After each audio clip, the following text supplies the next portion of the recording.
Peace, peace, peace, everyone. Peace, peace, peace, everybody. Thank you so much for tuning in to another episode. Actually, a special episode of Unsavory Politik. And my name is Jabari. I am the host of also the JabariVOCPodcast, which there is a new episode. By the time this comes out this week, you should already have tapped in on that by a local artist interview. His name is Chase Bentley of the Lobster and Stick Entertainment Group. Please check that out. I will continue. Like I always say, we cover music, politics, and culture here, and there's a huge emphasis on working class society and also solidarity. And that is what the message that we will continue to always push throughout every single aspect of being creative. I like backgrounds. For instance, let me know if this background works. Some people have given me some feedback on other backgrounds in the past. So just let me know if this background works. I'm thinking I'm going to rock with this right now. It looks pretty cool and stuff like that. I have a guest here who I met on Twitter. We were actually put in the same group where there's a whole lot of groups of journalists and activists from all over the country. And I want to give a quick shout out to everyone that's still diligent and not, toting the two-party system line and is able to look outside the box. There's a lot of rhetoric that we can talk about, especially when it comes to Palestine. By the time of this taping, there's a UN resolution that has been denied right on the behest of a ceasefire, and it was vetoed by the U.S. Shows you the power of their hegemonic form, which is absolutely disgusting. But at the same breath, you see both Joe Biden asking for a ceasefire and demanding a ceasefire. Maybe he's doing this so he doesn't look so bad so he can get votes. We know that he clearly is still aiding and abetting in this whole situation, using our tax dollars to make sure this Israeli regime continues the genocide. I have here today a gentleman that talks about race and class issues. He's a comrade, and I want you guys to definitely hear what this brother has to say. He hails from the Philly area, but let's get him on the show without further ado. And also, don't forget, free Palestine, free Sudan, free the Congo. Peace, Musa. Peace. Free the Congos. Free the Congos. We don't talk about that. We don't talk about that enough. Oh, yeah, definitely. Is there anything that you want to say on the Congo? Because you're right, it definitely does not get covered enough. To me, I feel like, what's going on in the Congos is an example of, why we as people of the diaspora need to really show support for, I know that we're dealing with kind of like a war on two fronts. We're dealing with the stuff going on in Palestine. We're dealing with the stuff on in Sudan, and but I feel like the Congos is really in desperate need of support and love. I was going to actually put my avatar as the free Congo symbol, so that's funny. But no, it needs to be talked about. What's going on there is atrocity. Just as much as we talk about the atrocities in Palestine and Sudan, we need to talk about the atrocities and the genocide that's going on in Congos. So, if you don't know, Oh, sorry to cut you off. One thing that all three of these genocides that we are talking about have in common is U.S. tax dollars, U.S. interests, U.S. pulling the strings. They are all entwined in all three of these conflicts. So I really think people should keep that in mind while we have this whole craze over Putin this, Putin that. Alexei has recently died in prison. He was a white nationalist, and you see liberals just going insane, attacking Putin. Um, Whatever the reason was his cause of death and his ideology as a white supremacist, is just very, very weird to see liberals celebrating him. And especially when an American journalist died a month ago. He didn't just die, he was murdered. He was tortured in a Ukrainian prison. And there was nothing said about him unless you see articles saying that he was a Russian sympathizer. So we need to continue to call out these hypocrisies and understand that it's U.S. imperialism that is the true face Facts. of. That's the enemy. That is the enemy of all enemies. You know, the imperialist, American imperialism, and not only just American imperialism. Just, I mean, I look at what's going on. You talked earlier in your intro about the UN resolution, and it's just it's if we can charge Israel with hate crimes, I mean war crimes, then we need to charge President Joseph R. Biden with war crimes, because this is literally aiding and abetting. Right. What they say, I think it was like 1,200 something people died in October 7th. Yeah, the attack of October 7th that was led by Hamas.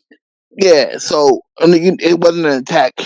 It was a liberation fight. It was a fight for freedom. I mean, I tell people this all the time. I'm not, you know, there are people who come on these podcasts and they condemn Hamas, but I always say this: if you were oppressed and you were, you know, tortured and living in an apartheid state for 75 years, I think you would be, you know, fighting the fight too. So that's why I always scream Intifada, Intifada, you know, long live the Intifada, because this is a resistance. This is a fight that we need to continue to fight. And yes, a ceasefire is okay, but that's not going to end oppression in Palestine.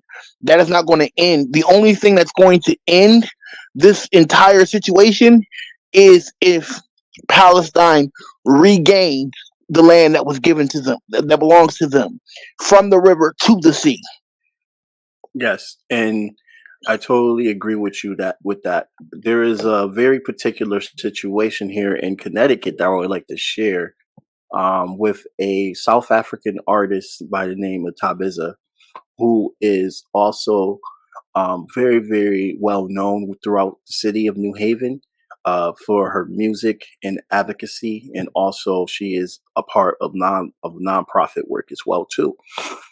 She has recently been attacked by the Daily Wire, a national right-wing organization that is led by Zionists, and also have been written about in the local newspapers and also on the news, because she lives in a very wealthy, white predominant neighborhood where there is a huge Jewish population. And unfortunately, there is a mix between progressive and understanding Jews, and then there's Zionists that is in this population. That's that's what people need to understand. Like, you know, and I don't give progressive, you know, democratic political figures much thing, but Rashida Tlaib, the only Palestinian congresswoman to ever serve, she said that one of the things that she said I thought was so powerful when she, on her expulsion speech, was she said that no government is above criticism. You know what I mean? and the fact that the Zionist Jews are using the Holocaust and anti-Semitism as a way to silence the resistance. They're using this. Oh well, this is the worst attack on us since the Holocaust as an excuse to like to what end? But This is they're also clearly not acknowledging the fact that there has been IDF soldiers that admitted that they murdered absolutely. a very large amount of those people that was running in that festival. They have not come to Not terms with that. They ignored it. and if you look in the beginning, the numbers were higher, and as people started to do their research, the IDF and the Israeli Zionist government started to lower the number. It was 2,000, then it was 1,500. Now it's down. You know what I mean? Like the number of people that were actually killed keeps dwindling. You know what I mean? Yeah. So, and also this, say hypothetically on a high end, let's say 2,000 people were killed on October 7th. That number of their deaths have literally, in Palestine, they have literally tripled and quadrupled those numbers. So it's like, to what end? Like, if this is about, and you talk about the hostages, 100 hostages were freed in November. There were pictures of IDF soldiers killing 3 other hostages that were trying to escape. They literally shot and killed them. Yeah. So there was you know also what I mean? evidence of them showing that Hamas had to release these hostages in Egypt because of how hostile the IDF was acting. They didn't think that the hostages themselves were safe being released on the Israeli side, so they released them in Egypt. And one of the other things I want to say about Palestine is, can we please stop saying like, oh well, if these people, why are these Muslim countries not allowing Palestinians in? Why is Egypt? Why is Jordan? Why is Lebanon not stepping up and letting these Palestinian people in? Because they know that if they leave their country, that they are not going to be allowed entrance back into their country. It's a game. Yeah. Sorry, I had my mic mute. It's a game. It is a game. So real quick, I wanted to finish the business story because it actually goes into what we're talking about. She is a South African who grew up in the South African apartheid, and she took the initiative to protest in her area. And when she passed by a Zionist house, this rabbi has attacked her verbally, and now is saying that he is being harassed by her, and now she almost got doxxed. Thank God she didn't, but they are coming at her full force, and they're trying to build a narrative that she was targeting them when she was protesting in her own neighborhood, walking in the streets of her own neighborhood. She didn't even know this guy or his family. They just came up to her. So we have this huge type of witch burning of anyone that speaks out against Israel. And it's not speaking out against Jews, it's speaking out against the Israeli Zionist state, the apartheid state itself. But exactly. They don't want to distinguish that. So they're just attacking people. You see Rappaport, this I hate that guy. He's getting kicked out of cafes that is led by Palestinians, and he's making stupid songs saying "Free the Palestine from Hamas." From Hamas. And there's multiple groups in Gaza. If Hamas didn't exist, there will be another act of resistance. There will be another group of resistance. It won't stop. And that's why I tell people: listen. If you go back to the Oslo Accord, and if you go back to, when Clinton and Yasser Arafat and the guy, the Israeli president, sat down, PLO, the Palestinian Liberation Organization. There were other organizations that were there before. You know what I mean? Like you said, if Hamas didn't exist, some other organization would exist. And it's not, like you said, we're not talking about, like I said, people condemn Hamas and understand that this is a fight for, when I did, I have a podcast as well. When we What's the talked name of your about, podcast?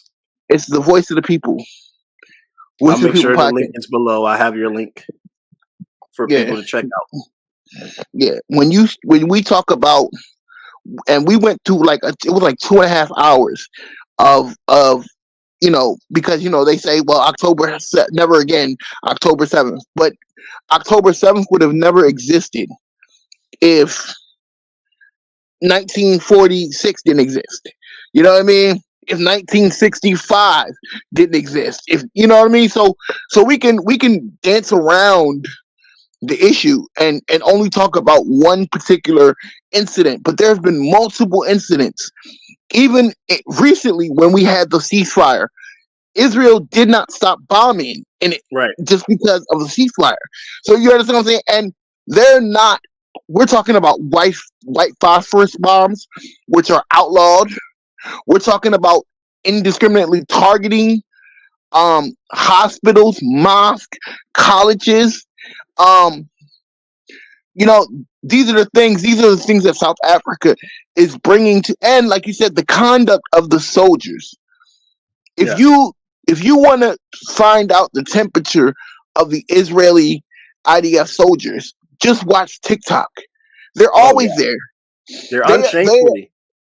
unshamefully. They are unshamefully like making fun of the Israeli people. I mean the Palestinian people, making fun of the I remember when they cut the water and the electricity and the food sources off, they were literally IDF soldiers who were taking baths, showers, dressed up in hijab and you know what I mean, like indiscriminately making fun of the plight of Palestine. The fact that when the first bombing happened in Gaza, and that there were literally people watching on the other side, cheering and clapping. They do not care about. It has nothing to do with hostages. It has nothing to do with October 7th. This is genocide. We are literally watching it, and Joe Biden has much blood on his hands as Netanyahu. Now let's talk about your work. First starting about your podcast. What is the conversations that are mostly led in your podcast? So we are so Voice of the People podcast is a podcast that we deal with a numerous topics of left politics. Race and class is one of them, but we also talk about current events and the state of the left. You know what I mean? We are socialist, outly proud socialist, and we talk about revolution. We talk about just the struggles and class struggles and race struggles and a lot of other struggles. But the reason why we call it the voice of the people is because when we talk about a topic, we specifically look for guests that are out there that are directly affected by the topic. So, for example, when we did Palestine, we literally contacted a Palestinian youth who is in Cleveland. He works with the I think it's the Young Palestinian Movement, the Palestinian Youth Movement. Great. And we were able to get him on there, and he literally was able to give us the full history, not just October 7th, the full history of the occupation. So that's what we kind of talk about. Like, we kind of deal with topics, and we want to target guests who specifically are either affected or have firsthand knowledge of the situation.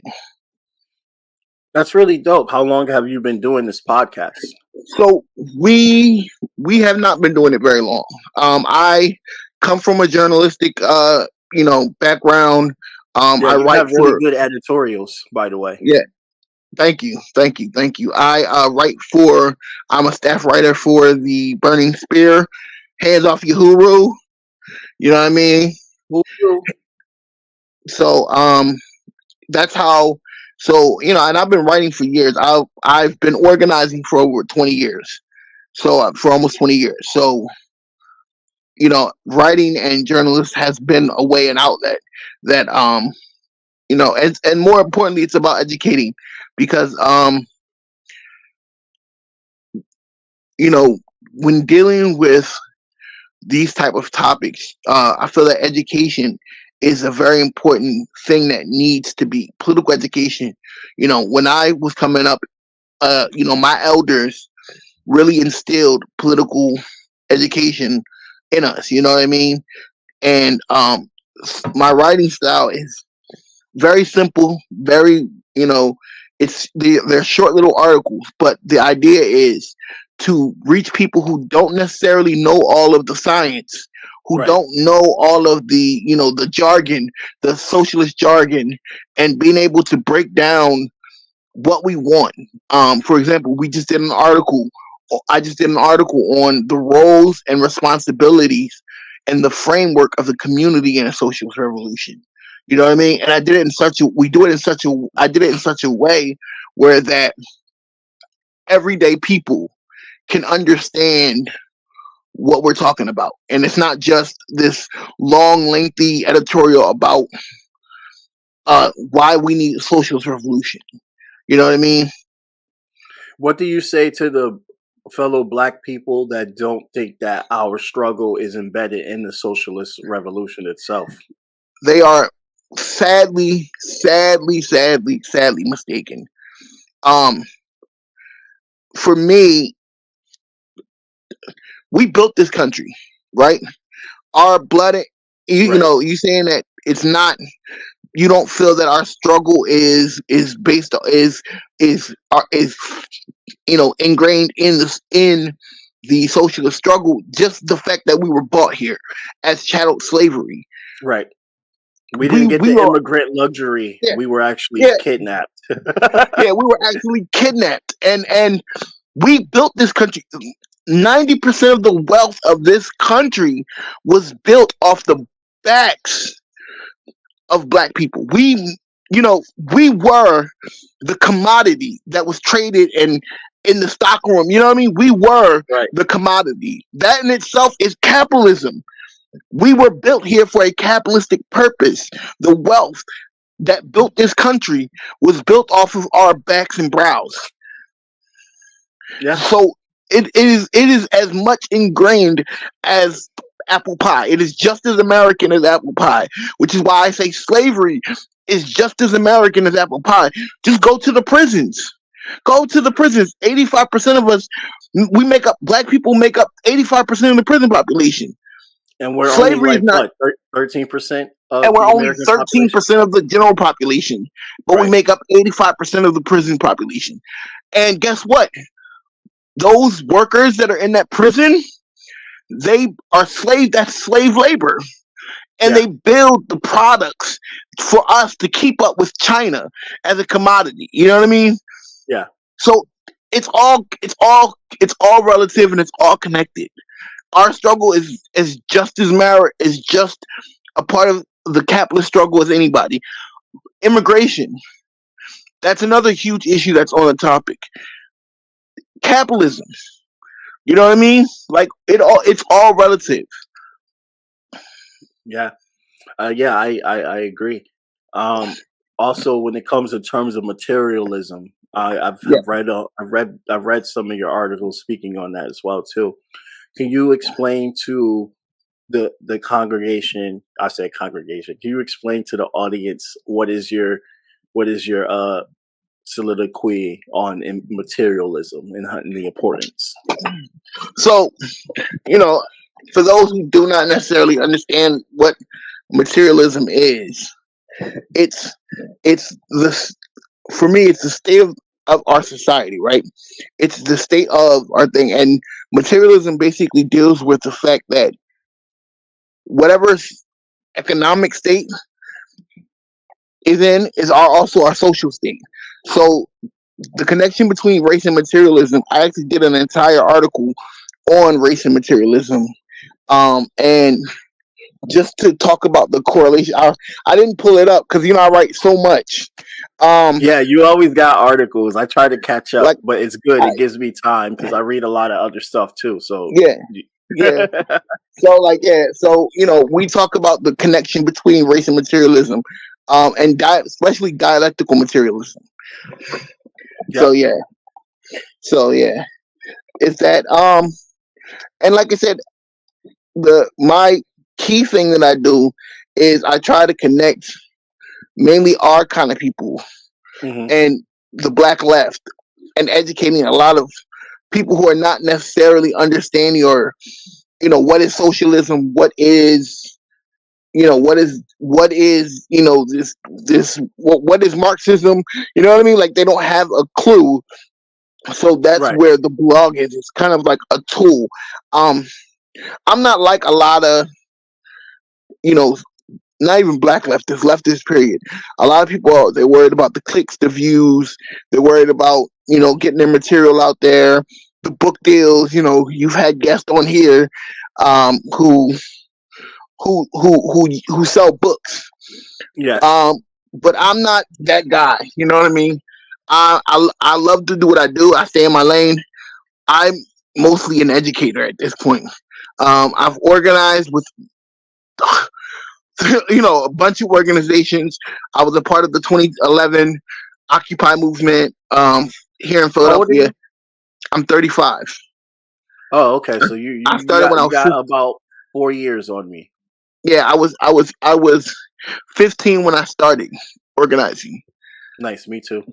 Yeah, so I've been doing it for a very long time. And at So this tell me your point, experience about the Occupied movement when you were a uh, part of it, because I've read about it. I've met people around the world that was there, but I've never experienced it for myself. I only so read you and said heard something. about You said I was a native New Englander. I lived in New England for 6 years. it. Yeah. When I came back to my hometown of Philadelphia, Pennsylvania. Okay, so Um, you're from Philadelphia. My bad. yeah, born and That's not raised. New England.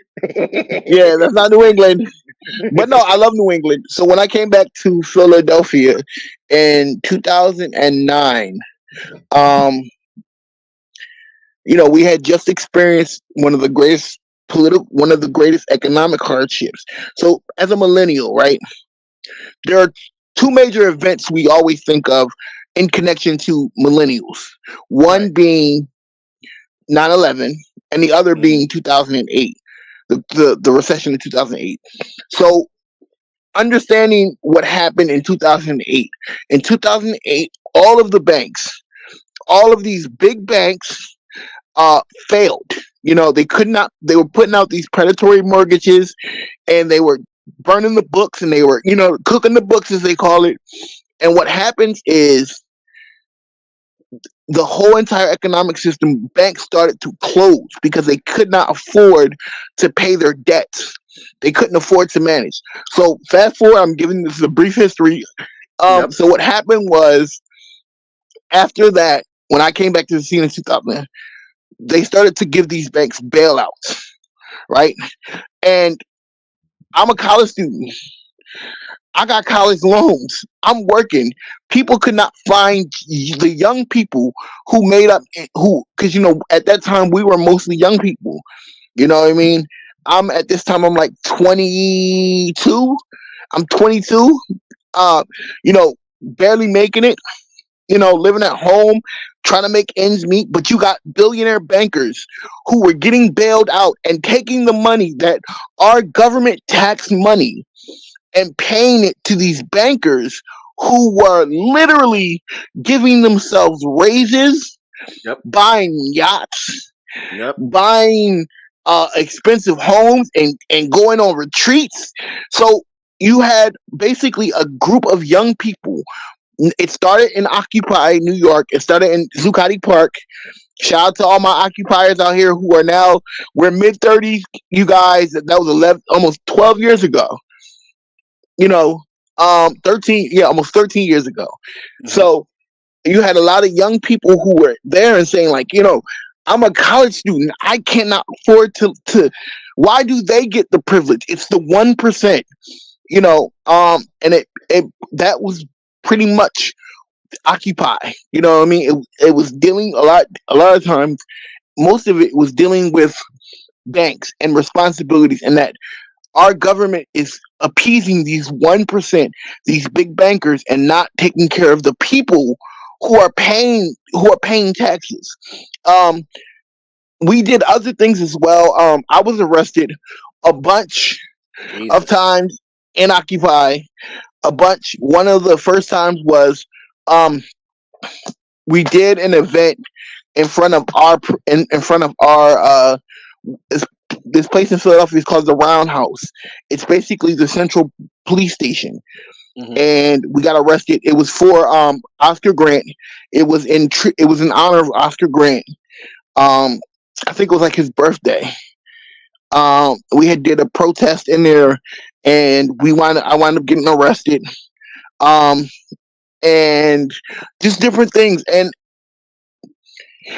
say what you want about Occupy, but I feel like a lot of these movements that are out now, BLM, all these other, organizations, all these other movements would not have happened if it wasn't for the groundwork that was laid in 2011. It You was know, we definitely were, a close revolution. It was definitely, yeah. but I Um, guess there wasn't a center. no, so that was the thing. As great as Occupy was, unfortunately, it it was more of an idea and Right. not necessarily a. It was more of an idea and less of a movement. You understand what I'm saying? Like there was no organizing. There was no organization, and in a way, the reason why it was done that way, as one of the, you know, people who was there from the very beginning, is Right. because organizations can be bought off, right? If you have if you have a if you have a field, a nonprofit, you know, you can be bought off. So the idea that it was more about people power and less about organization. Let me tell me if you agree with this. I'm reading out of a book from my former, I'm still associated with them from the PSL, which is called Socialist Reconstruction: A Better Future for the United States. This is what they say about the Occupy movement in the book. The spread of the Occupy movement alarmed the capitalist class. They wanted it to shut down. The Obama administration used the FBI fusion centers to create as a intelligent arm to combat terrorism after September 11, 2001, attacks on the World Trade Center, to create a full spectrum of detailed surveillance and spying and operation against the movement. Absolutely. The government set up nationwide conference calls with federal, state, and local officials to share information and to plan in a nationwide crackdown coordinated by the Obama administration. Um, so, it wasn't just you guys didn't, have a full on plan. The Obama administration was fully against this So type of I'm going to idea tell you, yeah, establishing. yeah. I'm going to give you some insight. I'm going to give you some insight and some inside. And I'm gonna cut my camera on for this part. I'm going to give you some Mhm. inside perspective. Um, as a person who's an occupier, who's there on from day one to the last day, we heard stories. We heard people disappeared. Um, Oh wow. if you know anything about the Cleveland Three, what is it, Cleveland Three? Yeah. Um, how the FBI basically tried to railroad them, um, and you know, basically got this false confession idea plan to blow up a bridge in Cleveland. You know what I mean? Mm. So they literally collude, and now, like I said, so many. Caleb Maupin was here in Philadelphia. He was an occupier here in Philadelphia. Look what he turned out to be. You know what I Mm. mean? And now he's an agent for the system. So you know what I mean? So it's like I understand that. So not only do I feel that it was not only deliberately, it was it was full, what we experienced as occupiers was full on militarily assaulted. Like if you watch the videos from the occupation here in Philadelphia, the eviction, how many people were hurt. I mean, I can't count on my hands and my toes how many people were maced, were brutalized, beaten, who Yeah. disappeared. And if that, then you get, these so-called people, drug addicts. Oh, this was they're doing drugs. They tried everything they could to shut us down. They did Mm. everything they could to shut us down. They, if they could, if because as Occupy was gaining traction and people started to check out more, you can see the desperation in the city. The city's response. It was okay. They can't feed homeless people, because we fed a lot of people. Mm. Not only the occupiers, but the homeless population that was there. Repeat what you just said. We The fed them. internet fell off for a second. You said you fed Can the you hear me home. now? You said you fed the homeless Yeah. population that was there, right? Yeah, I said not only did we feed the occupiers, but we also fed the homeless population there. Okay. Medical care that was given there at Occupy, a lot of people, from bumps and bruises to like people who had full on issues, like, you know what I mean? Like, this literally, we did what we at the Occupy in 40 days did what the government refused to do. We fed, we clothed, we sheltered, and we gave medical health benefits to this homeless, not only to ourselves but our homeless population. You know what I mean? And so I feel that, the issue that I have is, you know when as so our eviction happened. It happened at night, and not only did it happen, it we knew that it was coming. The excuse that they gave us was that they were trying to rebuild and rehab the area that we were in. That was a lot of the a lot They said of all of y'all are strung out. That's what they said. Y'all are yeah. all strung out. Yeah, and we're trying to rehab, we're trying to fix up the area, and we don't want these occupy camps. And they lied to us. Literally, they lied to us. They told us that we can get a tent, we can get a permit to move our camp from, because that's how it started. We don't mind you guys being here. We don't mind you guys expressing your First Amendment, but we need you guys to get permits. Now, permits allows the government. This is why I say we don't want reform, we want revolution, right? Right. I want to be a revolutionary, I don't want to be a reformist. You know what I mean? Because the problem is, when you are bought and sold by the government, any connection you have to the government, any connection, they can use that as leverage against you. So if we would have gotten those permits, we refused to get permits.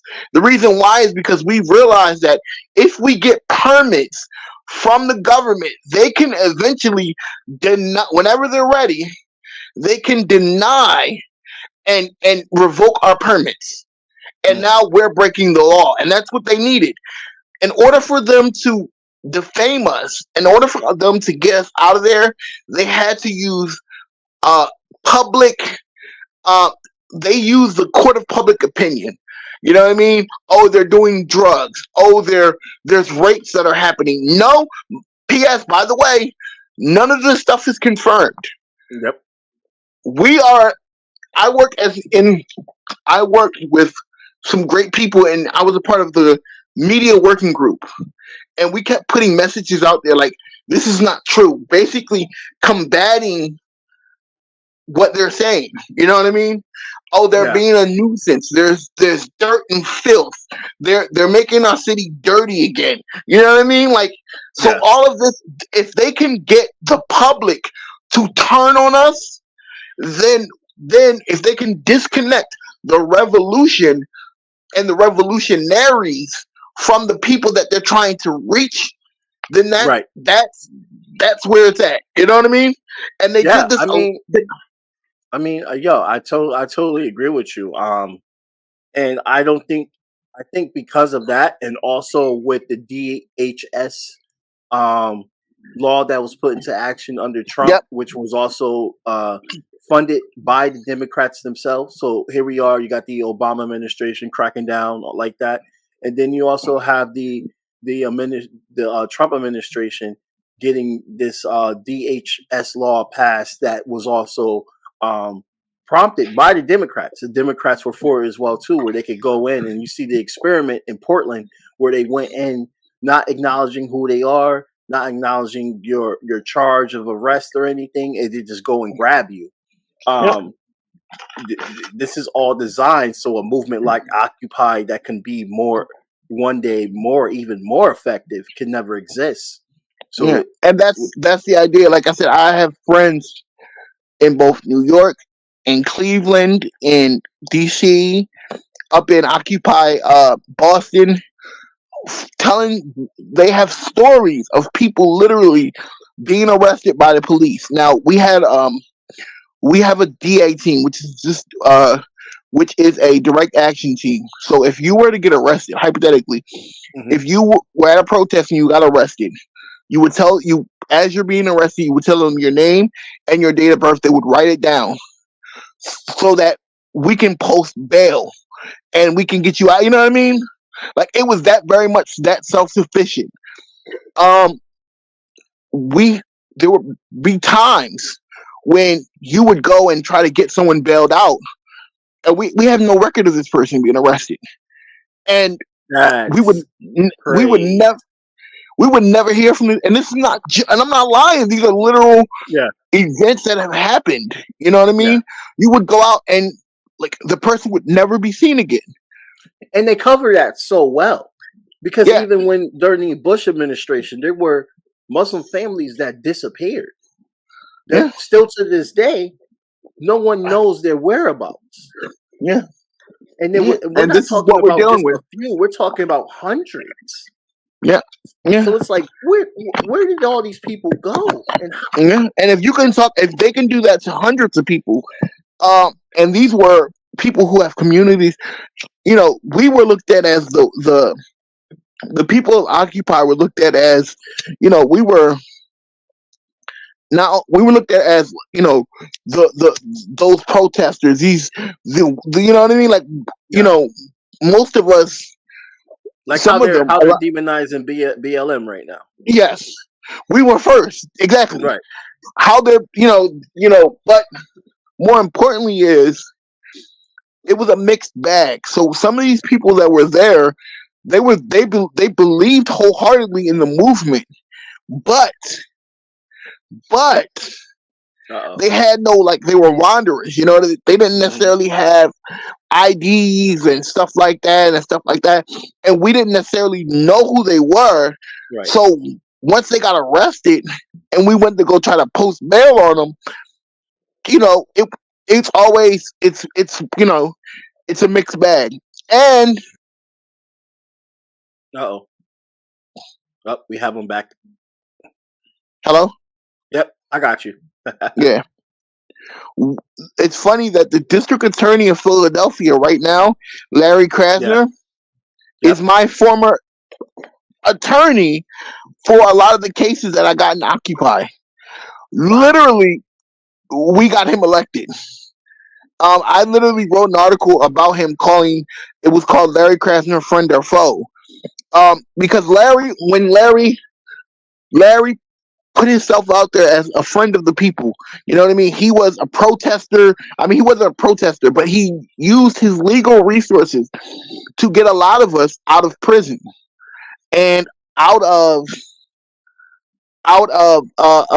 you know, criminal situations. You know, whether it was now. And now he's a part of the system, but he made a lot of promises to get there. No. Listen. I was fooled too. I was fooled by Justin Allecker, who is the current mayor of this town right now. He marched with us during BLM. We got a CRB. We made history. We got a civilian review board established that had subpoena power in New Haven, the first in any state. Yeah, and the first in Connecticut. We did this for Emma Jones, who lost her son by East Haven police. They riddled his body up in the 90s, 98, I believe. Like 40 something times they shot him up. So it took her 20 years plus to finally get the CRB established in New Haven. He was an ACLU lawyer, and he ran. And not only he ran, but the mayor, whose name I can't think of in Hamden, she also used that in the case of Stephanie Washington to run for mayor, and she won too. And now they're all stepping lean for the police, basically. Yeah. So listen, they're stepping in. What we call it, stepping and fetching. They stepping and fetching. They lied to us. They used us, and now they listen. got I'm not gonna lie. power. Listen. So everyone historically knows one of my favorite people, and matter of fact, I have his book right here. It's like my Bible.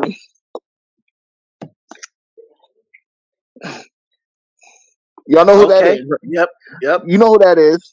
Yep. One of my heroes. Free Mumui. Yeah, free Momia.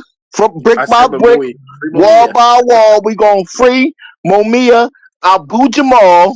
Yep. So when Larry Krasner got elected as a DA, one of the things that he promised that he would do is to look into, because we all know that Mumia got railroaded. Yes. I mean, literally, he was completely railroaded. Yes. Not only was he failed by the legal system that he, you know what I mean, but he was failed by the people that were designed, his own lawyer. Right. You know what I mean? These people that he put his faith in, they railroad him. The judge railroad him. So there was evidence that he did not, evidence that he didn't do it. That, you know what I mean? Yep. So we wanted to ask, we asked, one of the promises that Larry Krasner had made was about Mumia's case. That was one of the big things, because we're like, finally, we get a DA who is a friend of the people, loosely, a friend of the people, in quotation marks. We can finally get someone fair that can actually look into this case. And it's 2024. He'd been elected office in 2015. He might have got elected. Mm-hmm. Nothing. He's still in office? Yeah, he's still in office. Nothing. Wow. So nothing at all. Nothing you at ran all. On a campaign promise, and you couldn't deliver that. And these were people who because Mumia is one in Philadelphia revolutionary history lore. Mumia is one of the biggest. He's one of the biggest figures here locally. Right. I mean, we had figures like On the Move, Pam and Ramona Africa, who are my heroes, my sheroes. We had, people like, Russell Maroon Schultz. I can't forget him. God rest his soul. He's another comrade who has passed on, but he was a political prisoner. So we're finally able to, and some of these, Mumia got Russell did eventually get out, only to die a few weeks or a few days later after getting released from prison. As well as a few of the Move members who also were released and eventually passed on, but they have been in prison. Mumia is now they're trying to medically execute his case. They can't, right. His death sentence was eventually commuted to life in prison without parole. But if you look at him now medically, they're denying him certain medical aspects. So they're literally trying to, and we're still fighting this case. We're still fighting, and we're going to continue to fight because we want Mumia home, right. Brick by brick. You know what I mean? Like, tell them. They bombed a black community. They actually sent helicopters. Well, as a person who is a Philadelphian, I can, and as nephew of a former policeman who was around during that time. Mm-hmm. So my uncle, I'm not going to say his name. He passed on, but he told me a story because I asked him about it. I asked him about it because one of the very first protests I ever went to is a Mumia rally. That was the very first protest I've ever went to. Wow. And one of the, my uncle, who is a police officer, I asked him, I said, Uncle, because it was common knowledge that, again, they bombed an entire city block. Yep. Right? Not only did they bomb it, the words, the deputy fire marshal, they could have stopped the fire. That's the thing that a lot of people don't understand, that are outside of Philadelphia. They could have stopped the fire. The fire commissioner looked into a camera and said, "Let it burn." War and crimes. That's what happened. Literally, that's insane. Like, he literally looked into a camera and said, "Let it burn." That's insane. One of my favorite lines, I don't know if you know who David Banner is. Yes, might have been before you time. But he was a conscious now he's a conscious rapper. He said a line, he said, "This for Tulsa, Oklahoma, this for Rosewood, this for Philly when the cops bombed the whole hood." Yep. They literally burnt down blocks. And mind you, this neighborhood was a predominantly black neighborhood in West Philadelphia. And literally, the houses that was there, once they burned them down, they tried to rebuild these houses. They tried to rebuild them. But if the houses are never the same, I mean, we're talking about houses with big porches. Like, they were nice houses. You know what I mean? And people,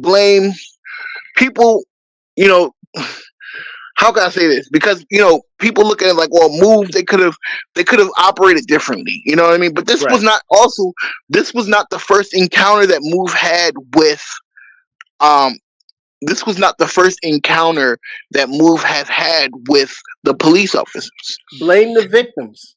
That's classic. The police bomb a black neighborhood, burn down blocks and blocks of they blame Move for it. Beautiful. Yeah. That's what you see in Palestine, right? I was great. Wow, you took the words right out of my mouth. I was going to say that's exactly what you see. Hamas, free Hamas. I'm in shock right now. I want to share these photos so people can see. I knew that the police department bombed the neighborhood, but I did not know that the police department let the fire continue.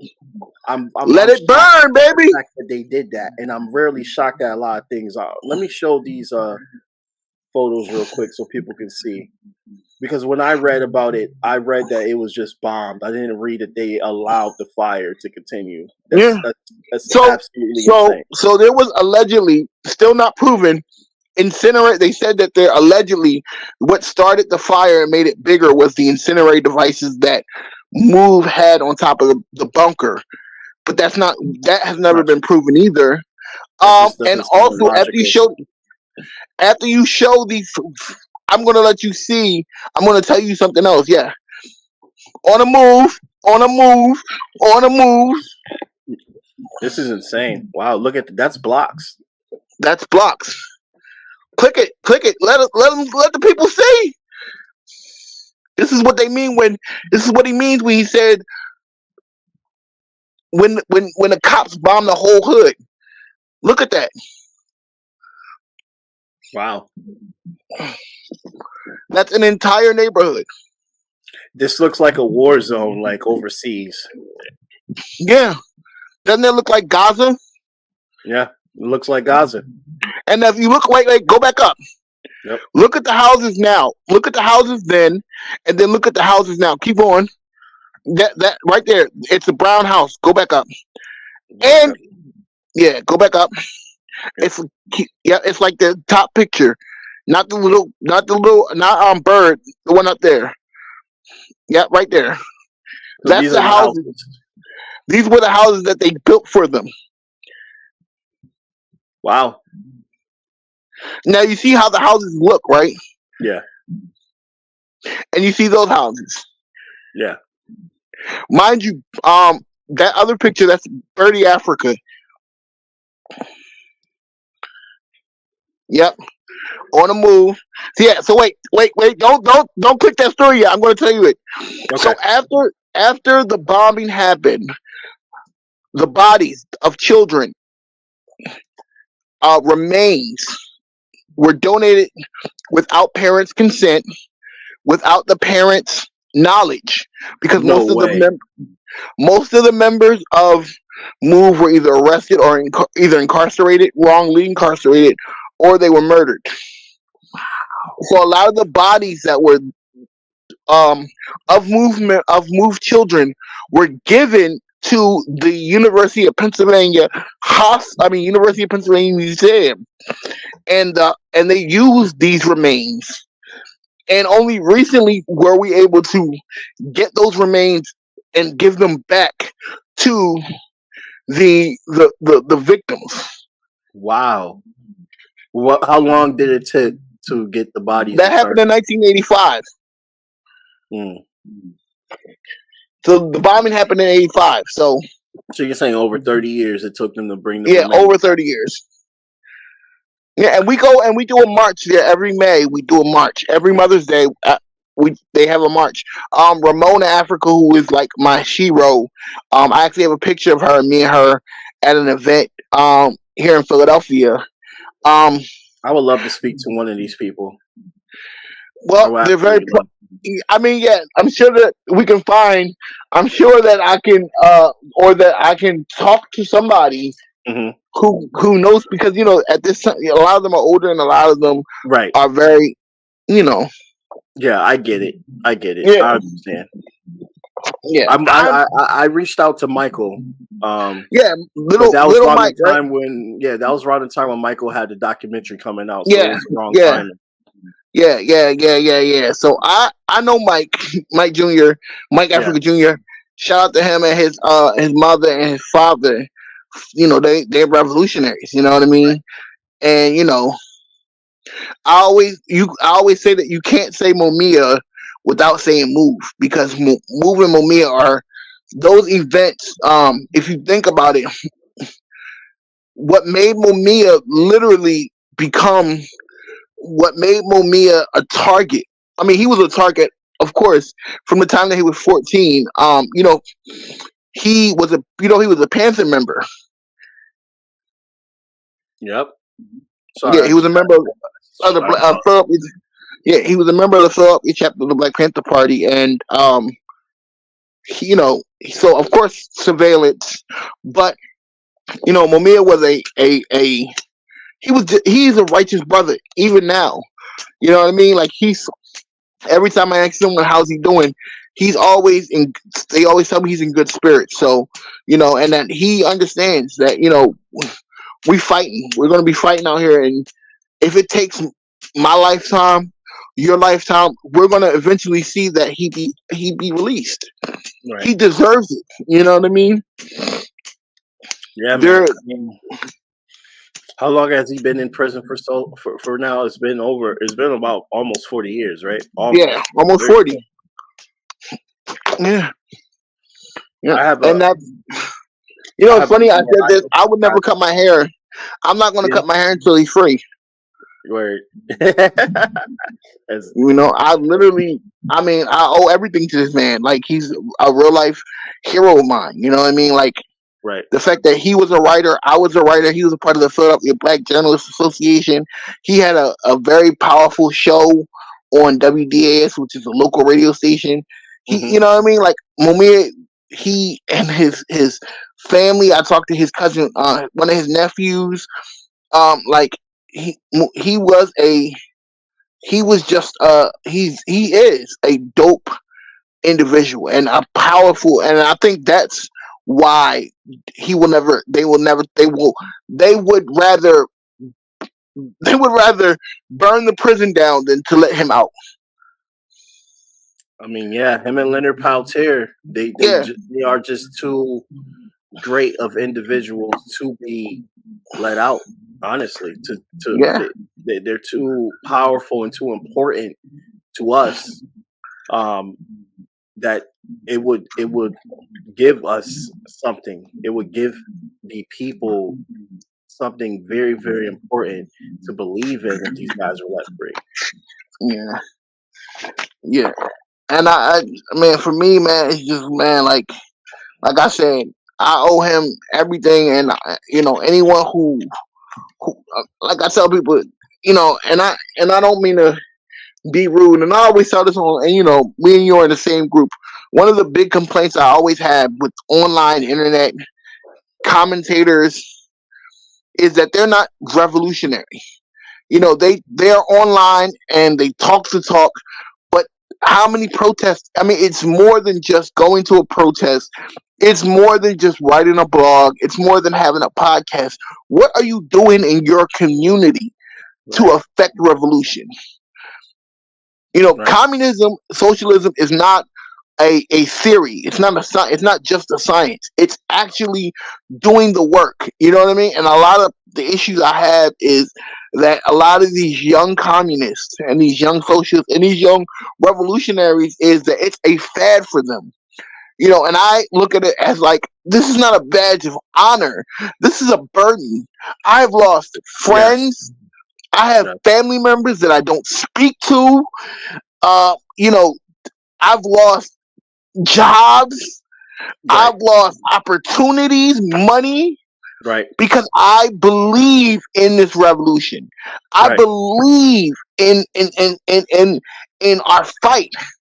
You know what I mean? This is not a badge of honor. This is a burden. I share that And it with you too as well, brother. There has been opportunities, there has been apprenticeships, all types of things that I've been turned down from because I believe in the revolution. I believe in the working class people power society. I believe in communism. I believe that we can achieve the full. I am fully optimistic, and I want this for our people.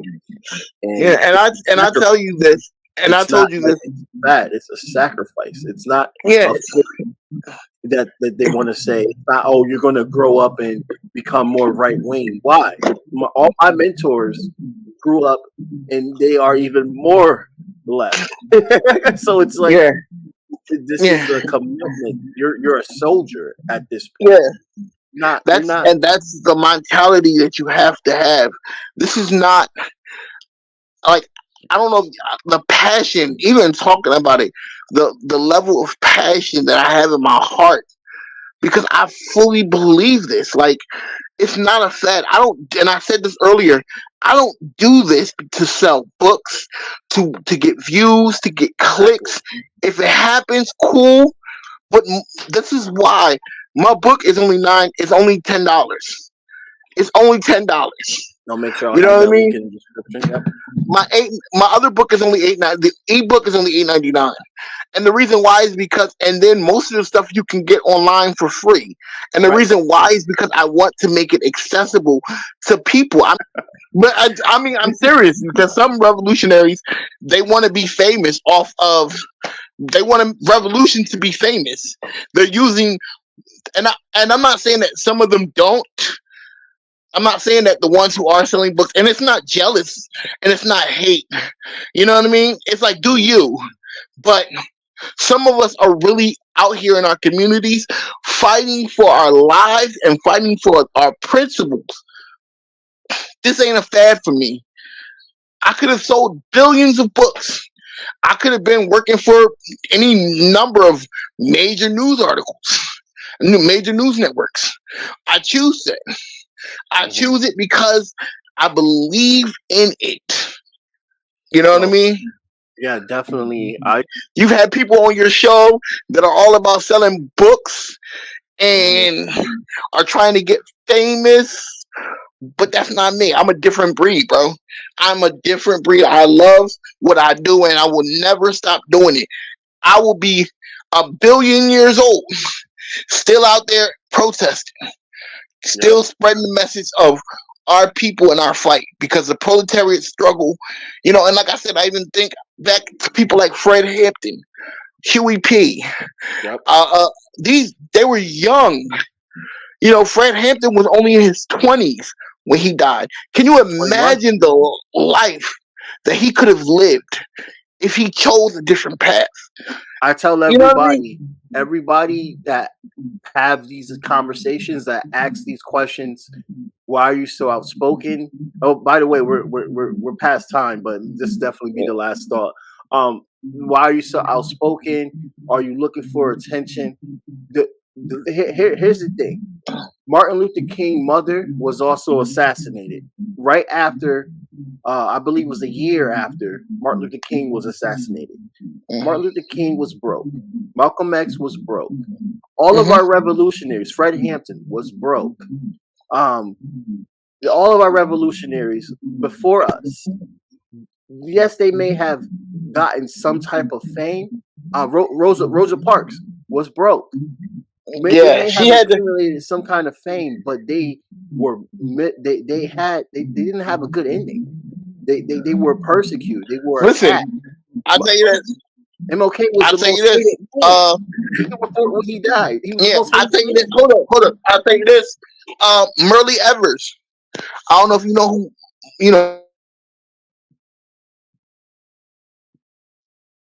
His Hello. I hear you. Can you hear me? Yep. Yeah. So Medgar Evers, his wife, after her marriage to her, after he had got assassinated, just think of the life that he lived. I mean, that she had to live.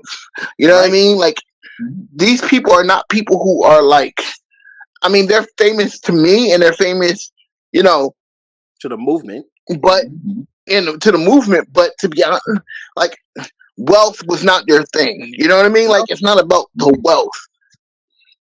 Yeah. So understanding that when you get into this type of work, you should not expect these. If you expect it and you get it, you sold yourself. That means that you're like ACO or Bernie Sanders or any other politician that try to use revolutionaries to match their policies while they make all these thousands and millions of dollars. That's not. Listen, like I said, I don't give.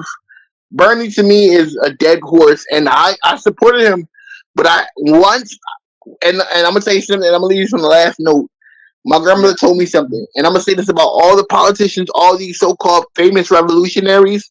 Your top 5 faves, Dr. Umar, and Brother Polite and all them. He said what? He's a black supremacist to me. I mean, listen. To each his own. Black, but at the end of the day, in theory, what he's dishing out, if you put that into a country, you're going to be looked at as a right-wing media. Like black capitalism is not going to save it. And I did a whole article on black bourgeoisie. The problem. Yeah, I did a whole thing on and I was a Du Bois fan. When I'm telling you, when I was going to college, I loved Dr. Du Bois. Yeah, that was my guy, Dr. WB. Yeah. You know what I mean? But again, the bourgeois is not going to save us. But what I was going to say was this. The issue that I have with them is that when you are working for the community, when you are truly passionate and out here working for the community, you don't do it for that. Nope. You don't do it for the same. You don't do it for I never. Because it has to be done. Yeah, you just do it because you have. And again, last note to all of the comrades that are on this that can hear me. Make sure that you are out there in the community. You are feeding your people. You are helping the people. That's communism to me. Yes. Building these collectives. I just posted a piece about the roles and responsibilities of the roles and responsibilities are basically the framework for socialist revolution. Right. I read that. Yeah, it was a dope piece. That's why I say, like, I'll really be putting out. I had to hit you up, like, yo, I'll really be putting fire out, and I'm not on no ego stuff. It's like, yo, like, when you think about the stuff that people write about, and then you look at my writings, I write my writing because someone asked me earlier today, what is your writing process like? It is taking all of the political jargon, all of the socialist communist jargon that I know, and basically breaking it down so that my nieces and my nephews and your kids and her kids and their kids can understand and read it. Because our people are not going to be able, we have to, like, be able to break it down and that's one thing I say, that's one thing I love about Fred, because Chairman Fred Hampton was able to go and talk to people no matter what their educational background was and make them understand. Right. Right. And that's why they killed him. Yeah, absolutely. 21-year-old. 21. That's why I say, yo, can you imagine it, even like not even just them, Matula Shakur, Afeni, Asana, like the lives that these revolutionaries could have lived. They could have lived long, successful lives doing whatever they wanted to do. But because they chose a revolutionary path, this is a thankless job. This is thankless, bro. Musa, I love the passion, and I really thank you for taking the time out to come on. Thank you for reaching out to me. You're definitely a friend of the show. I would love to have you back on in the future. Maybe we can do a panel. Definitely. Thank you so much for coming on the show. Without further ado, I want everybody out there in the airwaves to please be safe and have a really good day. And free Palestine, free Sudan. Free Palestine. Antifada. Yep.